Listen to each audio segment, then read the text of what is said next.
નો ક્યારો સાહેબ જેને આંગણે દીકરી એનું આંગણું સદાય ને માટે ઉજ્જવલ હોય હે એવી દીકરી અને એ દીકરી જે પિતાને કેવી લાડકી હોય પરિવારને કેવી લાડકી હોય અરે સાહેબ થાક્યા પાક્યા ઓફિસેથી કદાચ પિતાજી આવે અને તમે જોજો એ બાપ અને દીકરીનો સ્નેહ કેવો હોય બાપ દીકરીનો પ્રેમ કેવો હોય જરાક ચહેરો પિતાનો ઉદાસ ભાળશે એટલે આખા ઘરમાંથી સૌથી પહેલા સૌથી પ્રથમ દીકરી કહેશે કે બાપુજી તમે થાકી ગયા છો બાપુજી તમારું માથું દબાવી દઉં બાપુજી તમારા માટે ચા બનાવી દઉં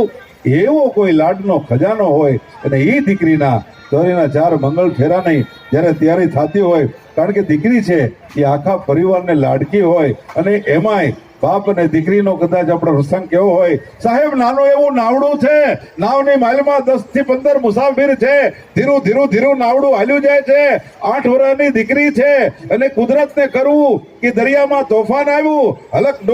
ડોલક નાવ થવા માંડ્યું અને કોઈએ વિચાર કર્યો કે આ નાવ ડૂબી જશે પણ જે મુસાફિરો છે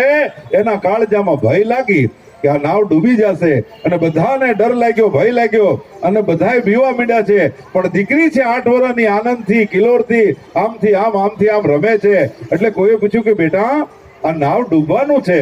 આ બધાના કાળજામાં ભય લાગ્યો તને ભય નથી લાગતો તને બીક નથી લાગતી તને ડર નથી લાગતો સાહેબ એ 8 વર્ષની દીકરી જવાબ આપે છે કે ના મને ભય નથી લાગતો મને બીક નથી લાગતી મને ડર નથી લાગતો એનું કારણ તો કે કારણ એક જ આ નાવના જે નાવિક છે ને આ જે નાવ ચલાવી રહ્યા છે ને એ મારા પિતા છે અને મને મારા પિતા પર વિશ્વાસ છે કે જગતમાં કોઈ દિવસ કોઈ બાપ દીકરીને ડૂબાડે નહીં આવો જે સ્નેહ હોય આવો જે પ્રેમ હોય અને આવી દીકરી પરિવારને લાડકી હોય અને એના ચોરીના 4 મંગળ ફેરાની જ્યારે તૈયારી થતી હોય અને એ નાનકડી દીકરી હિરલ છે એ ધીરે ધીરે પાપા પગલી કરતી કરતી આજ પારણેથી પાનેતર પહોંચી ગઈ હોય અને ત્યારે આખા પરિવારને કેવી લાડકી હોય સુંદર ગીત અહીંથી માણી